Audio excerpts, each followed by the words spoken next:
Hi, everyone. Welcome to our second installment of this mini series interview for this year's after school special. We have Jakob Christmas here with us. Hi, Jakob. Let's go ahead and jump in. All right. My first question is actually about your color choice. It's obviously really apparent that it's key in your work. And so I'm wondering if you start off with like a chosen palette, or do you kind of just like let it take you wherever it takes you? And this kind of started maybe September, October. You usually start with like some kind of a color idea, like maybe a tube of paint that I want to use, today. Mm-hmm. And then that one, Punch Out, the green one, that had already been two paintings, and that green was just to kind of get rid of all the second painting. And so it was probably a couple of weeks. I made other paintings. So by the time I picked up that canvas, it was like this just, slick, hard. That green had already dried, and I had this really nice just surface to kind of play on top of. So up to that point, I was also almost all my paintings are done in one session. Sometimes I'll come back like the next morning or afternoon and maybe tie something up. Once I made that, and I was also painting because I was doing it that way. I was always painting wet on wet, right? So if I had a ground, I would lay down a ground that session, and then I would paint whatever came into that painting would get painted into it. But because of that green one and painting on top of it in a different way, that kind of slickness and that surface, I liked the experience of painting. I liked what it did kind of spatially to the way things sat on the canvas or in the canvas, or the relationship of those parts. And I was really happy, with that painting. I kind of like nailed it the third time. I try to take that kind of that reflective critical apparatus out of the equation at that point. So you just make, and then after the fact, maybe I have 5 paintings or 10 paintings or 20 paintings. Then I'll go and like just spend time looking sometimes, Yeah. And you find, that sticks or that works, or I tend to like these, like there's something happening there, maybe, and then from that I'll figure out maybe what those things have in common, or what parts of those things I want to bring forward into new paintings. And so that's kind of what that Punch Out painting did. Was it kind of was a model for like a way to move forward. And then so I started just. Is that one that you did like early in this series that you're kind of on right now, or? So yeah. So the thing, okay. The ones in the show, those were all. So I think Punch Out was. I think I did that maybe like in November. Okay, because I know you've said you made about like what 60 of these by now, which is like really since like cool. January. Yeah, that's really great. Yeah, so I'll talk about this. That's interesting too. We can talk about time.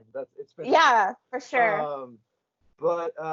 So that was like that started this, for some reason it kind of kickstarted also this super intense kind of period of painting every day, kind of obsessively. It's all I wanted to do.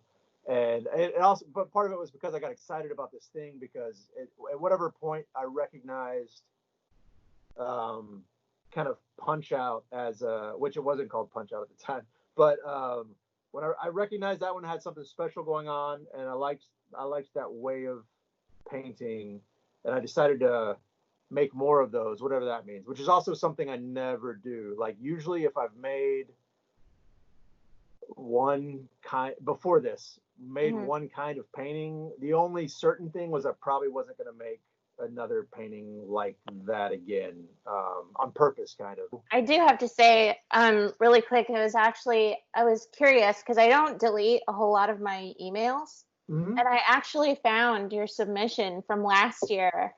So those are all, that's what I'm talking about. I was like, wow, there's such a huge difference. And I can definitely tell that it's still yours, but I feel like this little kind of realm that you're in right now is like really special. And like I think you can really feel that when you stop to like take a look to see what you're doing, which Thank kind you. of like leads me a little bit into my second question or kind of topic. Hmm. And it's basically just like I feel like a lot of times to the untrained eye, abstract art can really be misinterpreted for the amount of work that Hmm. goes into it. When in reality, you're working with a very limited space for most of these, because most Hmm. of them Hmm. are pretty Small. small. Yeah. Yeah. You're working with a limited color palette. You're working with these kind of primary primitive shapes, and the balance that you've achieved for all of them is really like I don't know, it's just like really special. Like I watch a lot of movies and something for me is like whenever there's like symmetry in a scene or it's just like got that look to it, you're just like, "Oh yeah." Thank you. I Thank felt a you. lot of that when I took like a really close look at your work over the weekend to kind of come up with these questions. So I was, and then, like I said, I looked at your work from last year, and it's just like there's a mind blowing difference there. Right. So I was wondering if you could kind of talk a little bit about kind of like your decision to kind of work more in an abstract theme. I'll try to take it point by point. Mm, So when you talked about the work that I submitted last year to the yeah. competition and versus the work I submitted this year, so yeah, that's kind of so that work was still I'd make a painting and then I'd try to forget everything and then that's a good way to I hadn't thought about this before. That's a good way to put it. I'd make a painting and I'd try to forget everything and then I'd make another painting I'd never made a painting before, you know. And then I'd try to forget everything and I'd make another painting. And the thing that punch out led forward and some recognizing something in that and deciding that I was now interested in a different kind of consistency, Hmm. or that I was suddenly interested in taking a single format and kind of a simple kind of way of production or a simple starting point and seeing with that single format like that 14 by 11 canvas and that simple starting point. I'm going to put down a colored ground, it's going to be dry, and then I'm going to work on top of that. Hmm. That that was interesting to me suddenly because it was the same goal. It's to have like absolute freedom and to But kind of be how many more times surprised can you manipulate that? Yeah. and see what happens. Yeah, but there's just even having, and so I'd done this before, once before, and this is to answer your this second question. Hmm. So the basically by choosing by even just by choosing one single format for everything I do, I can do anything, and it all kind of hangs together. I can put them on a wall all next to each other, and I don't have to worry about what I've done today or what I did 2 weeks ago or a month ago or 4 months ago. There's going to be just because of the format. There's going to be some consistency, and so that was interesting to me. So I was a figurative painter. I was a figurative painter when I was at Lamar. Yeah, like that's where I went. I developed and I'd make these photo based, figurative narratives, and where everything was planned out. And I had an idea, I had references, I had a drawing. I would scale that drawing up on a canvas. I would take 2 months to paint one painting.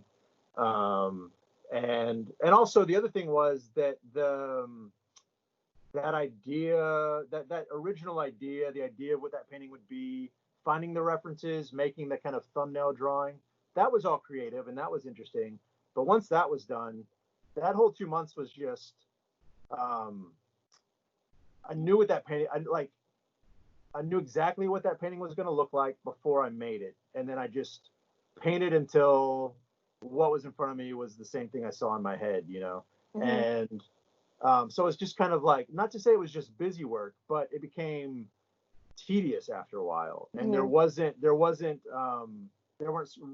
there weren't really big surprises on the canvas. There might be small things or adjustments or whatever, um, but it was like this. That was a way of working that I exhausted. And in grad school, I went after Lamar. I went to the University of Iowa, which Hmm. was a really good program. And the interesting thing about Iowa was I think I was their token like figurative painter that when I got in.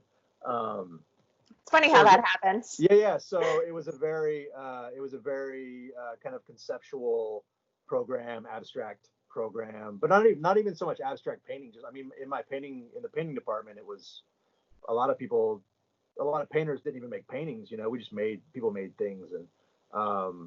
And there were I reached a kind of a crisis point with that figurative art.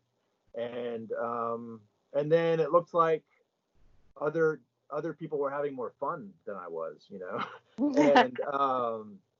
that thing I hit upon in Iowa was kind of using those aspects of my creativity and kind of emptying everything out, getting rid of all the figurative stuff, and getting rid of not only the figurative stuff but kind of um,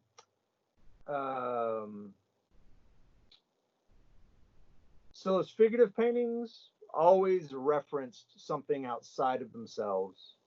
Um, they were, kind of images in a different way. And the work I started to make, which was small 14 by 11 canvases, and these were like really simple. Like I limited myself to white, red, yellow, blue, and I could use the raw canvas sometimes if I wanted a different color texture.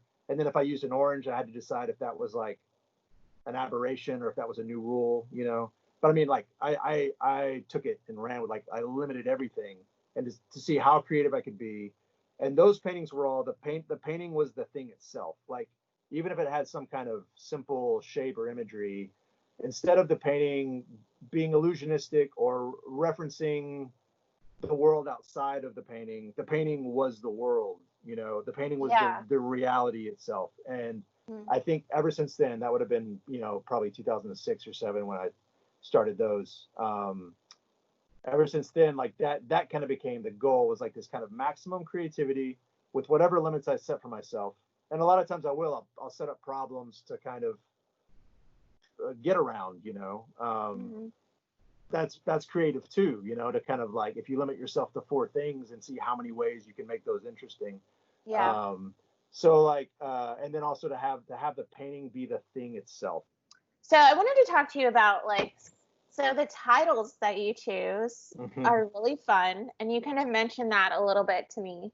But I was wondering if you could kind of like explain more of your process. I've always had an interest in, I write, and I read a lot. And God, not so much now. You'd think I'd be reading all the time, and lockdown or whatever, but not so much lately.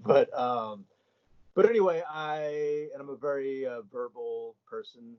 Maybe you can tell. And so yeah, and even those, like, those figurative paintings we alluded to that I used to make were very kind of very narrative. They were figures, multiple figures doing things in realistic spaces. So they were very, very narrative, and that was all about movies and books, literature. And trying, it was kind of like, I'm a painter, but if I were an author or a filmmaker, what would I make? Mhm. It's kind of like envy for like another profession almost. And so I was making these, kind of filmic, literary based kind of paintings in a way. And so that's always been an aspect. And like, just kind of me and my personality. I love words. I like playing with words. I like the ridiculousness of words and mashing up words. And I like the abstraction of words. Like I like the abstract nature of a word the same way I like abstract painting, um, because I like undermining whatever its referent is. Mhm. If you stick 3 together, then suddenly you can subvert the meaning of all 3, maybe. And this kind of word is this plastic, malleable, symbol or shorthand, and what that entails, and then phonic sounds of a word. So all I just have this interest. And then um, So those other the grad school kind of breakthrough paintings where I stopped being figurative and started making these, you know, uniform sized, minimal abstract kind of whimsical paintings. Those, one thing I can say about those is they had a lot of you know, like a thing that people would say about them was they were clever, you know, and they meant that as a compliment. Um, Mostly, I think. So I'm very kind of aware of that myself, and so yeah, but it exists, and that's definitely part of me. It's part of, like, you know, how I joke with my friends. It's part of it. I mean, it's even part of painting, because I would say, I don't know if I mentioned this in kind of maybe one of the previous emails, but, you know, in the studio, and when I'm thinking about making art, I'm not thinking usually about other artists, like other painters or other paintings. I'm usually thinking about music, or I'm thinking about stand-up comedy, like these other art forms that I'm really excited. Or I'm thinking about basketball. These things that are all, for me, they're all like very related, and there's like lessons from all these things that I take, or I kind of you know, I kind of interpret those things that I like about those forms, and I kind of make my own. For me, maybe no one else will ever see that, but I kind of make my own painting version of that stuff that I'm interested in. So the titles are a way for me. So when I go in the studio, I still do that thing where I try to, like, kind of empty, maybe empty out is the wrong word for it, but, like, you know, start kind of in a way, in my own way, whatever that means, start from scratch each time, you know, or like Kind kind of of like start from a place. break the ice for yourself Right, and right, and not even worry about content, or I don't have a goal, right, yeah. or a direction, and I don't know what I'm making when I start to make it, and I find out sometimes while I'm making it, and sometimes I find out after I've made it, and sometimes I've made it and I don't know what it is for a while, and it won't be until maybe other paintings come along or other feelings come along, or sometimes when I put a title on it, that suddenly that painting starts to means something, or means something else, or, you know, I know what it's about. Like, for instance, there, that blue painting, Royal Spaz, that was like a later title. That paintings, that was one of the earlier ones of the series. It's probably from like January or February, and but it hung around without it. It was problematic because none of the titles kind of fit, and something about that Royal Spaz came out of, like, I'm guessing here. I try not to think about them too much, but there was like that royal blue thing. There's that kind of idea of royalty. Like, there's that deep blue ground, and then there's gold and things in it, so that it had this kind of those connotations. The spaz, because I needed to undermine that royal thing, because I tend to like X's and Z's and kind of ridiculous, like letters and sounds that seem kind of more ridiculous. And also visually, the double Z's on spaz, because, like, it had this yellow kind of zigzag in the top of the painting. So, but, like, I didn't look at the painting and then manufacture that. Somehow Royal Spaz popped in my head, and then it made it onto like this, you know, brainstorm list that I generate constantly. So I know in the email you sent me, you kind of mentioned like materials, and how you're kind of just like freeing yourself up to use a lot of different materials, a lot of like even some like cheap materials, and it's kind of like allowed you to be more experimental. So I wonder if you could talk about that, and just like basically how sometimes like when you buy like that premium stuff, it can feel like really daunting, and how this has kind of opened up a lot of new experiences for you. Yeah, sure. So that for me includes just kind of pulling from everything that I'm interested in. So you could call it like high culture and low culture. You could call it like you know, I use expensive materials. I use cheap materials. I use art materials. I use non-art materials. And I don't worry too much about how they fit, or if they fit, if it interests me, or if it's visually exciting, or if putting those two things together, if that kind of disjuncture is emotionally satisfying, then I'm all for it. So, you know, if we're just talking about paint, on the one hand, I have it's one of the earliest. It's like an offhand thing. Steve Hodges, that's his painting right there. Mhm. Said to me, he was my one of my teachers at Lamar, my mentor, and he just mentioned one time he just said, no matter like once you buy the paint, once you squeeze it out of the tube, like you can't worry about conserving it or saving it or trying to stretch it or whatever. Like if there's one thing, buy the paint, use the paint, and don't worry about how much it costs and all that. Like there are artists that do that. I Yeah. get it. Oil paint is really expensive, so but that was like an early thing I really took to heart, and I've always lived by that. And if I didn't have a lot of money and um, if it was about entertaining myself or getting art supplies, like if I wanted a $60 tube of paint, I bought it because that was more valuable than the night out that I was gonna not remember Yeah. later. And also once I have a $60 tube of paint, I treat it the same way as I treat, so like a $60 tube, a 37 milliliter tube of like cadmium pure orange. I have to treat that the same as like a giant tube of like Winton lamp black that costs $9 or something, and I use those both. They satisfy different things. Like sometimes what I need is like a kind of slickness or a speed or a kind of like I need that body that like Winton oil paint has, and sometimes I need that density or that like intense, like chromatic,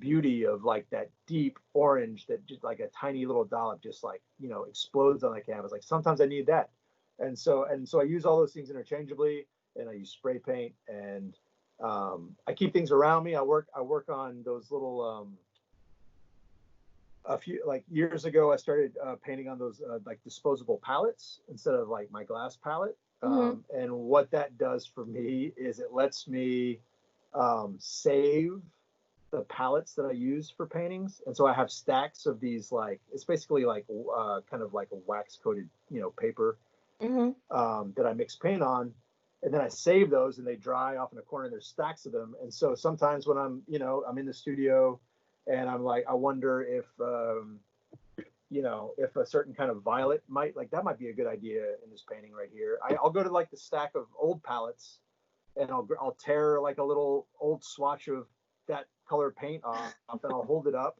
and I'll be like, yeah, that looks good, or no, that doesn't do what I thought it was going to do. And then sometimes if it really works, I'll just stick that piece of old paint that I tore off the disposable palette into the new painting, and it becomes so. It's like I everything's like that. constantly, you know, and I don't spend too, like if it works, it works, and I try not to question why it works. Like if that looks good, if I don't think about how I'm tearing that shape, but if that torn shape looks good, then I just stick it in there, and that's just another way to make a decision or to make a mark.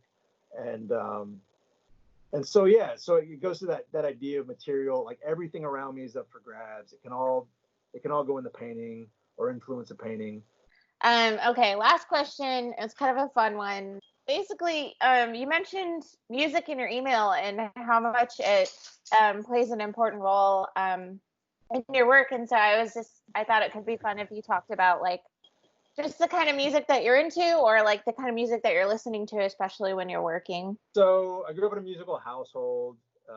My dad still, like, he sings and plays. He's been in a couple bands simultaneously, and he sings it out in public, like at restaurants as well. Up to a few months ago, singing out at restaurants. Um, but yeah, and also our household, like we always listen to lots of different kinds of music, and like I had whatever music I was into that was whatever. When you're a kid, it's like what's on the radio or what your friends are into. But I also I listen to my parents' music. My parents listen to all kinds of music, so I found things through them, and like I said, I did sing. I have a background in singing, so I had exposure. I would sing classical pieces too. So yeah, like I listened to you know um, pop music from the 50s and the 60s and the 70s, the 80s and the 90s, and then listen to classical music. And once, like, I didn't grow up with jazz in the household, but once I got into high school, and then certainly college, me listening to jazz is like, maybe I feel the same way. It's like, I think it's so valuable, and, um, you know, just like any work of art, how a painting or a sculpture or a piece of music kind of always exists in the present. It's like always kind of alive. I mean, I feel that way about jazz, um, and also I think part of it was that, early on it was really challenging for my ears, and Yeah. challenging for my brain, and once I discovered that, like, so I would start to listen to something because somebody I respected said this was good, and it sounded like noise to me. Yeah, I remember, like, I remember the first time. So, like, I think about Thelonious Monk all the time. He's a jazz pianist. He's dead, but and he's one of, like, my lodestars, or guiding lights or whatever. Like, he's an artist I think about. You know, it wouldn't be an overstatement to say daily, probably at some point, even if I don't listen to him every day. I listen to him a lot. He never goes out of rotation, and I'm always learning new things. And but the first time I heard Thelonious Monk, it sounded like this dissonant, kind of clunky, garbled. I didn't understand it, but because somebody I admired and respected found value in it, I stuck with it, and now it's like, the most beautiful, like, melodious thing to my ears. So once I discovered that kind of relationship could happen with a piece of music versus, like, pop music, where it sounds amazing the first time you hear it and it sounds amazing every time you hear it. I think every painting I've made, recently, is like a very musical painting. They all have musical Yeah. ideas, Mm-hmm. and for They're me, also harmonious together as a group when you look at them. So yeah. So I think, like, so when I think about, like, you're talking, like, we talk about titles. yeah. Like, I think about painting titles the same way I think about song titles. I think about a suite of paintings or a series of paintings, just like not dissimilar to how I think about tracks on an album. So yeah, so there's a way of thinking musically about the finished paintings once they're made, how I present them, how I arrange them, how they work together, the rhythm between paintings, and so, like, those paintings in the show right now are from a much larger group of paintings, but, like, those seem to, if I had to choose 7 paintings, those paintings seem to work like an album does, right? Like, I might have paintings that I like more than those paintings, or that I think are stronger. I might have a stronger painting I left out, but that painting worked a certain way in the group or whatever. Like you need B-sides, you need deep cuts, you need you know you need all those things to make that whole experience work. So I have musical ideas about that. One thing I would like about I would like for people, I would hope that people see in the paintings, or I'd like people to get from the paintings, is I hope they look like they are kind of constantly in the process of becoming, of, like, that they're kind of actively finding themselves in their arrangements. But I'm interested in activity, like mental activity, emotional activity. I'm interested in so when you said those paintings of mine feel harmonious, I, I I like that. Like, I'm happy. That makes me happy to hear you say that. Partly because what I hear from that is a sense of musicality, and also a sense of like, movement, right? If there's harmony, there has to be melody. If there's harmony and melody, it means, like, what you're talking about, some sense of motion or propulsion, or and yeah, that's absolutely what I'm interested in. I think that's it. Anyways, it was really fun talking. Yeah. It's nice to meet you. It's nice hanging out and talking, and yeah, let's keep this going. Yeah. All right. Well, have All a good right, have fun. evening.